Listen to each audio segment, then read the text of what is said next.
Hello there again. Good morning and welcome to Market Insight for a week starter edition here on Souk News Television. I'm hoping you had a brilliant weekend. It's time for us to take a look at all the matters that affect the market as aware and also shape thought processes regarding these issues that affect the market and affect your businesses and or the smaller and wider economy. Welcome once again. I am David Chiadu. And today on the program, we're taking a look at what is going on in Libya, the current oil shutdown there, and how it is going to affect the African continent, first of all, the global economy, of course, and of course, circling back here to our very own Nigeria, who is a big player as far as the oil producers in the world are concerned. This morning, we are joined, in fact, we do have the privilege of being joined by one of our own. He's Mr. Samoroje. He is a public affairs analyst, a public and international affairs analyst. Good morning, sir. My Thank you for pleasure, joining us. David. Right, so let's start off with what's happening in Libya. Now, the shutdown there, as you were, for all intents and purposes, is political, because we've seen that particular incident worrying policymakers the world over. We've seen it's, giving or raising some sort of concern among stakeholders, in the oil market, as it were, globally. And last week, as a matter of fact, it fell to half by about 450,000 barrels per day, which was, as it were, a response by the Eastern government to what the originally or the internationally recognized Western government in that country had, initially done. So again, as I said, it's raised some concerns in the League of Oil Producers, globally, as to what is going to happen to the major players under OPEC and OPEC Plus, as you were. And of course, back here in Nigeria, there are also some concerns as to what it would mean for us economically, what it would mean for our energy sector and our drive towards diversification. So for starters, let's, get our bearing from what the global market would look like, what the implications for the global market would look like following what has happened in Libya. Once again, David, thank you. Let's put it into a perspective. The conflict in Libya continually has been escalating, and it has a negative impact in terms of the disruption in the oil production of Libya. And mind you, Libya is part of the OPEC country, and the implication, therefore, is that once there's a disruption in that process, there will be a disruption in the supply chain. When you look at it from a global perspective, the supply chain in terms of what is possible in the global oil market will be disrupted, and it will have a negative impact on the supply chain generally when it comes to the global oil outlook for the period under review. But then there may be some positive based on your question. Maybe as we progress the conversation, be able to deal with the specific issues. Nigeria is a member of the OPEC country. By implication, there's a likelihood why Nigeria is independent of Libya in terms of the daily production quota as a mark by OPEC. There's a likelihood that this might show up demand for Nigerian oil based on that disruption in Libya. So maybe as we progress, specifically, we'll be able to respond into the supply chain disruption in the global oil market on the one hand, and the implication for the regional oil market, maybe particularly West Africa and maybe East Africa and some other trading bloc within Africa as a continent. Now, let's take it from the Nigerian continent, Nigerian context, beg your pardon. How do you see us responding to because right now there is a gully, there is a gap, as it were, in supply. So how do you see Nigeria, being a member of OPEC, responding to this supply gap, as it were? Okay, since there's a disruption in the supply chain, there's a likelihood that the demand for the Nigerian oil market will increase as a result of this disruption. So the ability to take advantage of this scenario in the short run and possibly in the medium term depends on how Nigeria can navigate its way in terms of how they can respond to the regional market, oil market, first and foremost, and see the increment as a result of the disruption in supply chain. There will be increase in price as well. So, to what extent can we take advantage of this disruption? And I think if we're able to take advantage, then we earn more revenue from that disruption. There's a likelihood that there's more demand on our oil. Then there will be increase in terms of how we play at the regional oil market. And globally, some people who takes oil from Libya, since they are not able to get it as a result of the tension, there's a likelihood that they might look towards Nigeria for import of that product. So the extent to which we can take advantage on this gap rely essentially on the management of NNPC to take advantage of this disruption. Now, there's a school of thought that Libya originally would always bounce back from this sort of what do I call it? This sort of setback, so to speak, because initially they were hinging on, the prices, as it were, oil prices remaining low, so that they can, so they don't fall short of what is expected as far as the quota is concerned. But in this case, there are, as I said, stakeholders who believe that before too long they will bounce back. Now, given where we are and how our own system is shaped, and despite the fact that we have our own problems, do you see us actually, leveraging on our membership of OPEC to really, really dig in and take the advantage while it does last? Because you never know what might happen tomorrow. From the perspective of competition, and I think not speaking for the NNPC, they should be able to take advantage of what is happening in Libya to show up some of the exports that they are able to make during this period. Mind you, Libya will always come back from their political tension and they will bounce back. But in the interim, that gap, Nigeria should take advantage of that disruption and to see how best they can take advantage of the shortfall in their quota and see how we can improve on our quota, on daily quota in terms of production, so that that can show up revenue in terms of what comes to the country, and see how they can play even at the regional market and remain competitive while this tension in Libya remain. Now, let's speak more about our economy and what this would mean.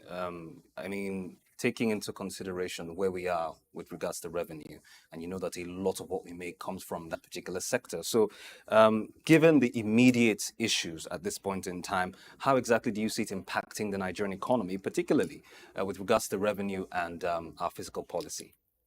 I think what is important is that when there's a gap in terms of disruption of supply globally or regionally, and we're able to take advantage of that gap, then we earn more revenue, we stay competitive and take advantage of some of those who normally will have imported oil and gas from Libya. And since that gap exists, then we can take advantage and show up our revenue, because we actually have a need for incremental revenue currently because of the shortfall vis-a-vis the amount that is available for capital expenditure and recurrent. So if we're able to exploit this opportunity, then it will increase our revenue profile. And once our revenue profile increases, it will impact positively on the economy. Because once you're able to get more revenue, then government has sufficient funds to be able to take care of welfare and security, as it were.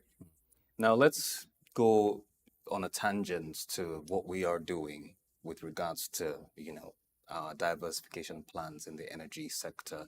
For what seems like forever, we've hinged most of our exports, as it were, and all of what constitutes our GDP to the oil and gas sector.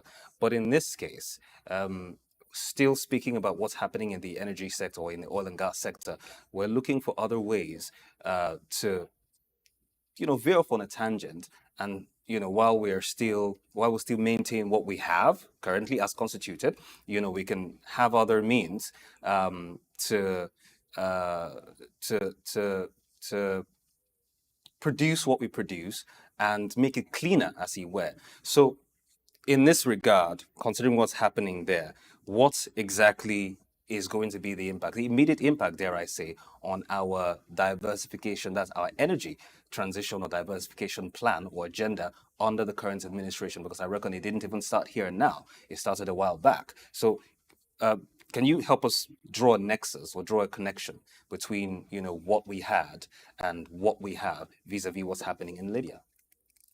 I think beyond that, we already have a policy framework in place in terms of diversifying into alternative energy stream, uh, which has been a global demand across the world.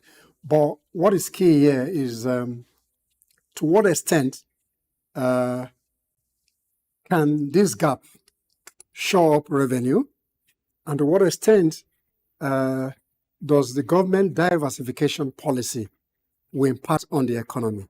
But if you talk about alternative energy, in terms of transitioning, I think Nigeria is trying to make a transition in that regard, and that will impact generally on the economy. But in terms of actual diversification from a monoproduct economy, the impact will not come in the immediate, because this process of transitioning will take a little while to get to the level where we can strike a nexus or a balance between a monoproduct economy that Nigeria has been dependent on for over 60-something years, and to the issues of diversification. To a very large extent, the government, in my view, had paid lip service over the years when we always talk about diversification, and we're not really putting investment into the other sectors, particularly agriculture and other revenue drivers that can level up in terms of the revenues that we get from oil and gas. So therefore, it's desirable as a country that we must strike a balance between oil and gas, some other sector. So the diversification policy must be seen to be working, and government must make massive investment in other sector. Even if you talk about alternative energy streams, we need to make massive investment. If you talk about agriculture, talk about mechanization and finding the right financing option for people to grow that sector. It's only on that basis that if we do that kind of appropriate investment in that sector, then the issue of over-reliance on oil and gas as a monoproduct economy can be addressed in the long run. We'll take a very short break. When we come back, we get into some more conversations this morning on the program. Do join us. Welcome back to Market Insight this morning, and we're still talking about what is happening in Libya, talking about the oil shutdown, which has led to concerns in the oil market globally. Stakeholders are worried about what's going to happen, what the fallout would be for sub-Saharan Africa, and of course, what would happen to us here in Nigeria if we're bringing it back home. And we're still speaking this morning with our guest, Mr. Sam Oroje. He is a public and international affairs analyst. He's with us right here in the studio. Before we went on that break, sir, we were talking about our need to, diversify from being from having that singular, if you like, platform for which our export is hinged on, talking about, the oil sector.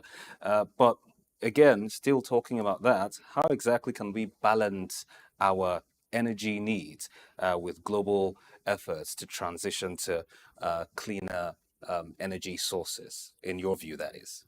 All right, there's a political economy around energy transitioning, while the global north has always encouraged us to transit into a cleaner energy. They are equally making massive investment in coal and other infrastructure that drive energy in those environments. So we believe that we must move away to a cleaner source of energy.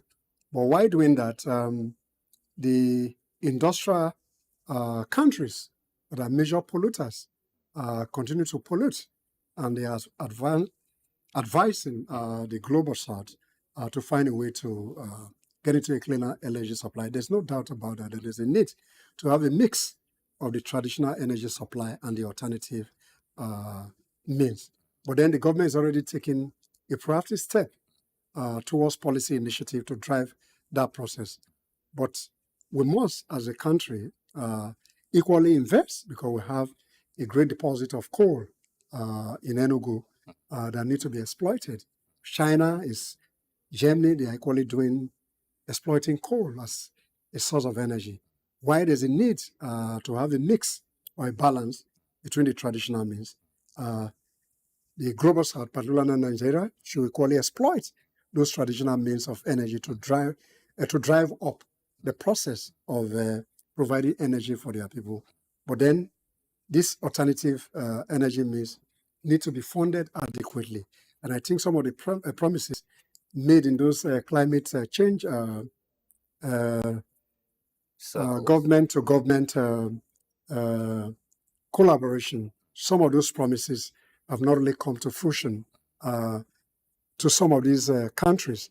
Therefore, investment must be sustained in the traditional means while we're making effort to get into alternative means of energy. But by and large, at the end of the day, we should be able to balance between the traditional means of energy and the cleaner energy that the global world is transiting to. But those who are asking us to transit are equally guilty as much as the developing country.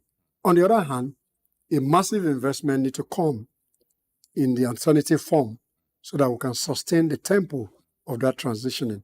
So funding for wind energy, for water energy, for biogas energy and all that, we need some reasonable funding to be able to drive that process to its logical conclusion. Therefore, we can strike a balance. But then we must not always look towards the West as an advisory body for us to initiate certain things. So therefore, as they're advising us, we must equally take initiative of what they are doing. They're investing in traditional energies. Therefore, we too must invest in that sector so that at the end of the day, we'll be able to strike a balance rather than just moving into the alternative regime. Now, you mentioned coal earlier, which is still fossil fuel, and that's exactly what we're being advised to transition from, move away from, as you were. But back here, there's some stakeholders, some pretty loud voices, if I should put that in air quotes, who believe that this is it's a, for want of a better expression, a pipe dream, as it were, that as far as achieving full transition to alternative energy is concerned, we may not get there. It's like an ideal place or a utopian situation, as it were, and that we're still and would always have fossil fuel with us that we've had since time immemorial. Do you share this sentiment? Yes, if you look at it from the politics or international hypocrisy, those who are at the forefront of the advocacy are saying that Nigeria in particular, as we're taking Nigeria as an example, should move away from fossil fuel to clean energy. And same people advising you to move away are making massive investments. They're powering with coal. And they are saying that you should move away from those elements. So I think there's much of international hypocrisy.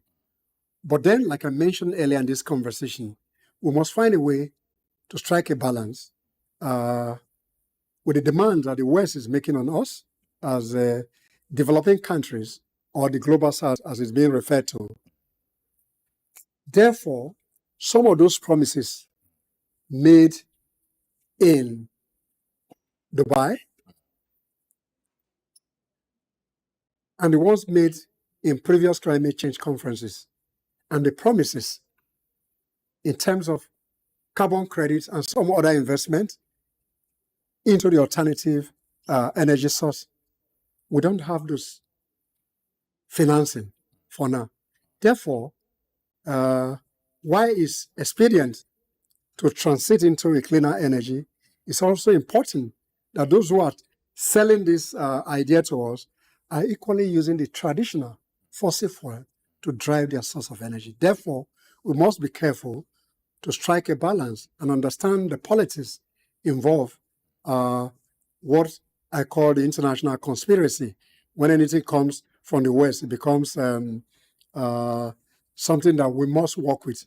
Whereas those who are advising us are, to a large extent, say, practicing what they are asking other people to practice. So they must remove the politics, as it were. Alternative means of energy is important. That will create some jobs. That will create some new initiative for people who operate in that sector. But we must strike a balance in the short run, even in the medium and the long term. Now, away from that, do you see there being any risks associated with this incident that happened in Libya, or the development, as it were, happening in Libya? And if you share that sentiment, or if you see it from that angle of the prism, how exactly can we mitigate the risks occasioned by the geopolitical uncertainty, if you like, in Libya at the moment? No, the geopolitical uncertainty in Libya, or tension, has always been there since the exit of Gaddafi. And it will take a long while in terms of the conflict resolution mechanism that is put in place to resolve the warring party, so in Libya.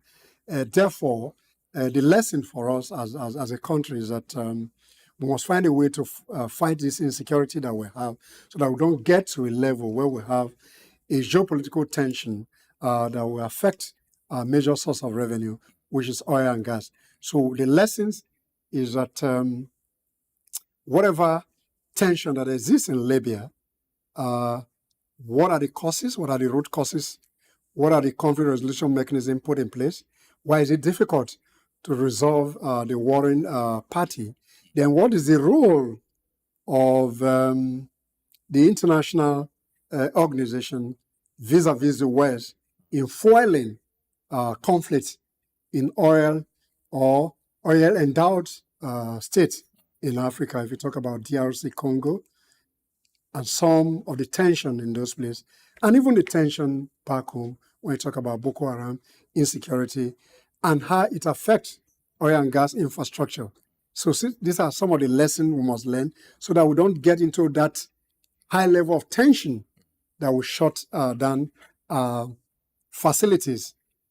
Furthermore, to what extent is the government engaging with the host community, particularly in the Niger Delta, to see how some of the infraction from the youth into the facilities can be controlled, so that we don't upscale that kind of conflict situation that will bring about geopolitical tension within the country, therefore escalating that problem and bringing about a tension that will jeopardize the economic interest or the economic prosperity of Nigeria.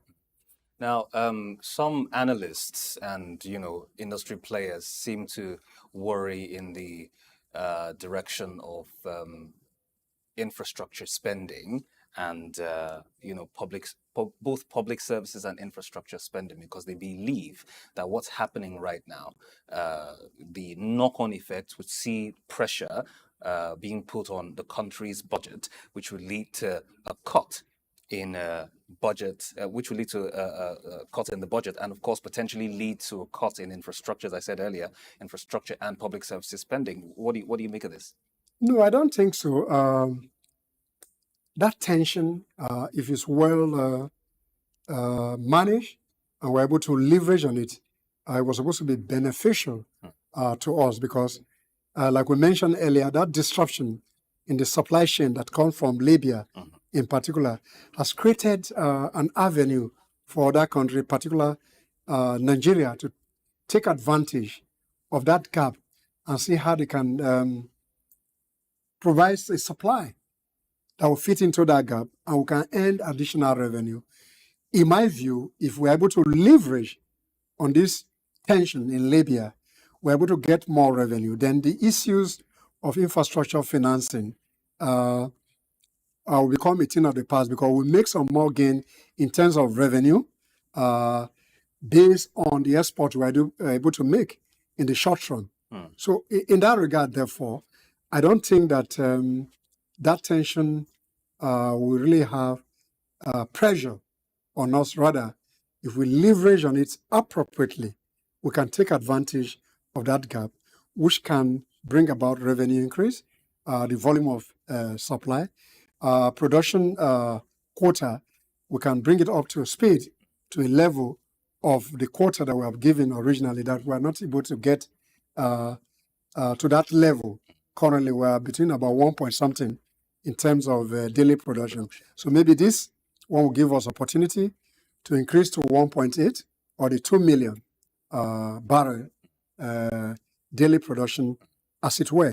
So I think if we just leverage on it, it will be a boost to the economy rather than bringing about tension. Now, speaking about the economy still, again, there's some worries about what it would have or what sort of effect it would have on inflation, on forex, and of course the broader economy, and all the indices therein that determine what happens on a daily basis across the different sectors. What are your thoughts on that? Like I said earlier, unless I don't get your question correctly, there's some stakeholders that believe yes, that what's happening in Libya, as a knock-on effect, will see a negative impact on inflation here, on exchange rates. That's and then of course on the broader economy, as it were. But my view, these are my personal views now. I think if we're able to leverage, like I mentioned earlier, rather than having a negative impact, it's rather we create a positive impact. If that window of opportunity to export more, that means you're going to earn more revenue. Therefore, the inflation and the unemployment and the GDP ratio to loan that people are talking about will reduce substantially if this window continue for some time. So I don't share in that school of thought that it will bring about pressure in terms of inflation, in terms of infrastructure. Rather, if we leverage on it properly, then we should be able to benefit in terms of the volume of what we're doing, push out, then the revenue that come in. And once that revenue comes in, we are earning some foreign exchange that will help to mitigate some of the foreign exchange issues that we currently have. I think the more revenue we have, it is better for government to be able to deploy those revenue to improve on its spending, in my view. All right. Now, let's talk geoeconomics, as it were. There is the new world, that's the BRICS nations, as it were, and a lot of these nations are part of some big oil producers on the continent. So with what is happening in Libya, what sort of impact would this have, in your view, that is, on global energy politics and diplomacy generally? Okay, the energy politics globally, we've always been there, whether there's issue with Libya or not Libya. But if you talk about the BRICS nation specifically, it will look to areas where they were not importing from and take advantage of that scenario, which again will impact positively. So maybe China looking towards Nigeria to get some supply if they were getting supply from Libya. Some other country that were getting supply from Libya may now look towards Nigeria. And that will, to a very large extent, improve on our earning, like I mentioned earlier. But politics is part of international diplomacy, and that will continue to be there. To what extent can you leverage on these tensions, on the political economy, political tension, and whoever is playing at the global level? Whatever it is the politics of leveraging on these short gaps that is important to a particular nation. So like they say, what is important is our national interest. So if this tension favors us for a little while and we can exploit the advantage, whether we're dealing with the BRIC nation in terms of exports, in the short run, that will be good for us. In addition to that, the over-reliance on the dollar as a means of international trade will reduce substantially because BRICS nations are looking for alternative ways of providing financing without using the donor as a unit of transaction. So, and more people are coming to that economic union, the BRICS. Some country has come in there. So, if we can take advantage of the relationship that now exists among those BRICS nations and we exploit it to our own advantage in terms of the resource endowment that we have, that in the long run will help us show up our revenue and that will improve on the economy.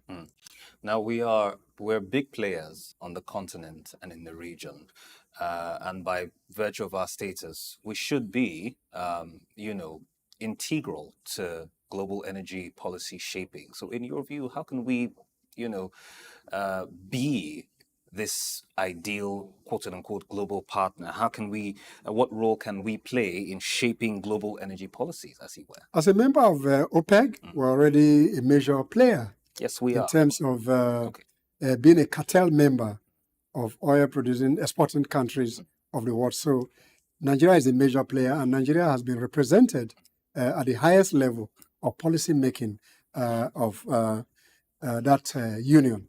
So therefore, I think as a major oil exporting producing country, we have been a major player. But when you talk about the politics of the West versus Africa, that's a different ball game, and I think we will not be able to deal with it from this conversation. But then international conspiracy, international politics will be a major currency in international trade. How you play depends on how you're able to leverage on your power currency, on your resource endowment, and how you relate with players in the global arena. So the politics depends on how you play, depends on who are your friends, who are your enemy at a particular point in time. But what is constant is your permanent interest and what help in driving your national interest. But in terms of global policies, oil and gas, we're already a major player since we're one of the largest producer. And in terms of the hierarchy of leadership at OPEC, Nigeria has always had its way at the highest decision-making process. In that regard, therefore, I think we're a major player in that industry. All right.